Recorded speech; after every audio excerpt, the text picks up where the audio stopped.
mangan jur lakuning angin gukurang graning arga kara karanita kakiri-kiri ora bumi pragamrita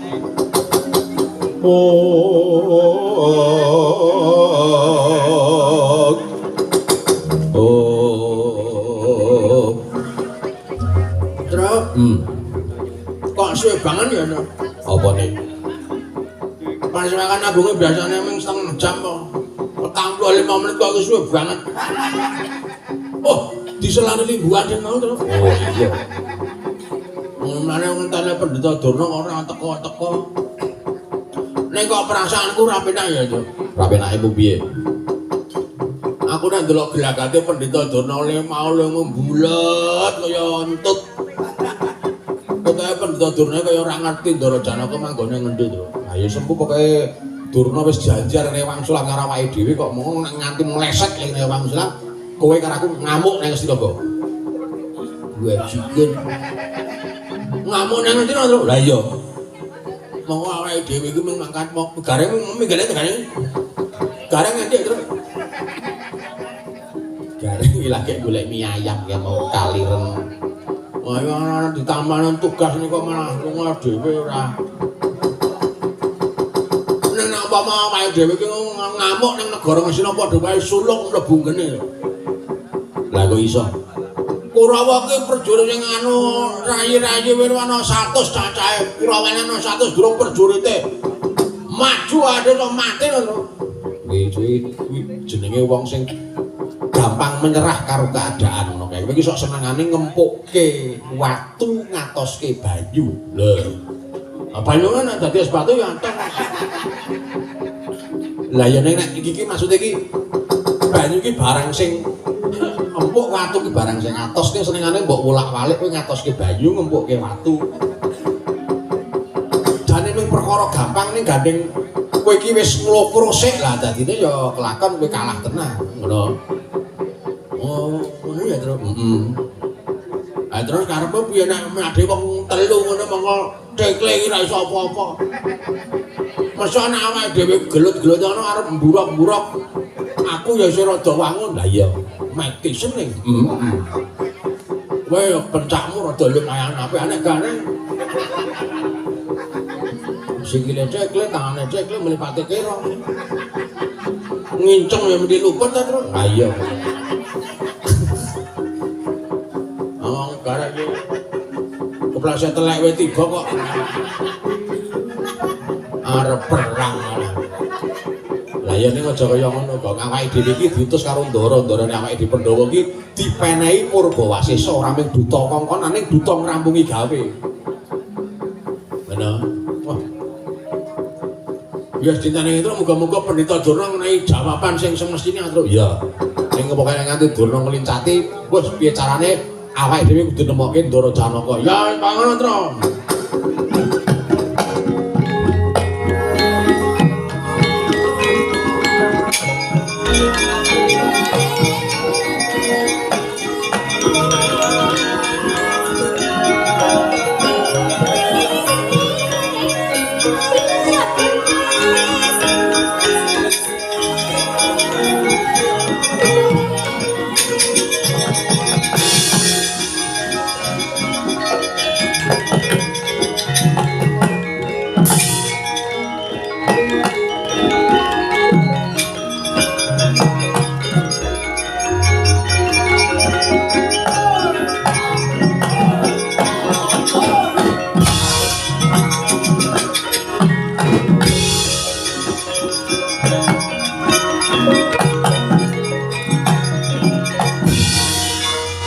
Pinututé lamun ngatututan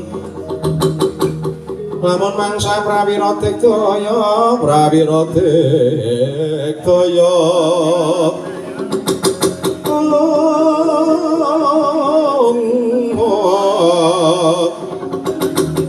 ora nanggono magawya glarira wangwak.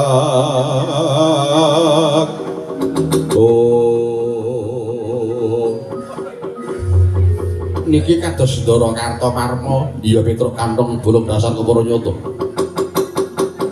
melajar enten napa Den? Petruk wonten jawuh. Dene iki tekaku berkan papan kene bakal ngerangket Petruk kantong bolong sartaning Bagong sak kanca-kancane. Lho. Lah lepat kula napa, Den? Luputmu kowe wani nyuwun pirsa marang Bapa Pendhita Durna babakan menyang endi lungane Janaka. Wih. Pripun to niki? Kula niku dinuta kalih ndara-ndara kula Pandhawa keng nyuwun pirsa kalih Pendhita Durna niku pancen wonten alasane merga Pendhita Durna niku gurune Ndara Janaka. Mbok menawa ngerti ngoten lho. Teng Pasewakan Agung kuwi Pendhita Durna janji kalih Petruk nek ajeng kena ngerti teng pundi lungane Ndara Janaka. Lah kok teng mriki kula malah disalahke niku. Gimana to ini? Gimana ini? Sampeyan niku mbok iso menggalih mboten, Den? Bakune dina iki Bapak Durna ora mangerteni menyang endi dununge Janaka, mula kowe bali ya. Ora Pendhita yang ngiring-ngiringe kualik ngono.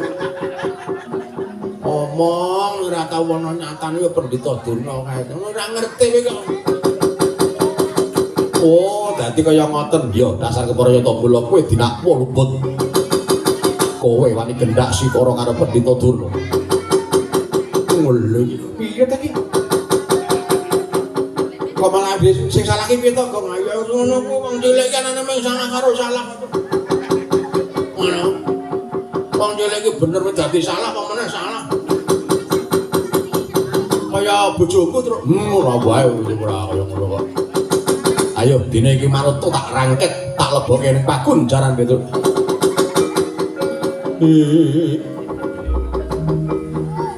Jojo muntap lir kinetap jojo bang mawi ngowengis kumejot padoning lati slor kang ngowontaka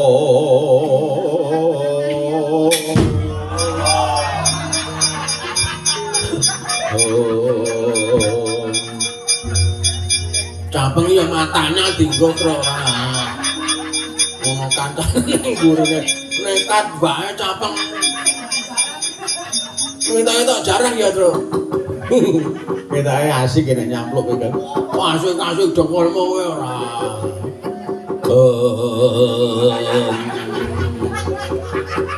Basa digoke. Ndara Kartomarma iya.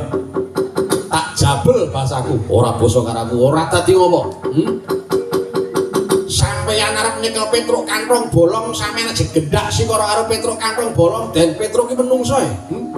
Petruk ki wong sing diparingi rasa, dudu kewan Petruk. Sampeyan ngerti cacing mboten? Iya aku ngerti. Cacing nika kewan sing ora diparingi perasaan karo Gusti. Ning kala mangsa cacing tepidak menungso nika mogel, awake nika jane butuh males lho, Den. Lah kok Petruk wong sing dikeki pikir, dikeki rasa pangrasa. Lah kok arep dipateni sak penake? Masuk angin mengko dikeroki bojo kula ya. Mriyang mengko disuntikke kok nyawa diame-ame. Oh, Kartomarma. Yo, dina iki dibuktekke. Petruk apa Kartomarma sing gladran ku andane wani karo sing tak wedeni apa? Maju kelakon dibantang tinju akhirat nyawa. Oh, kelakon ilang dompet sampeyan, Den.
Aluku metu genine. Iki kabele.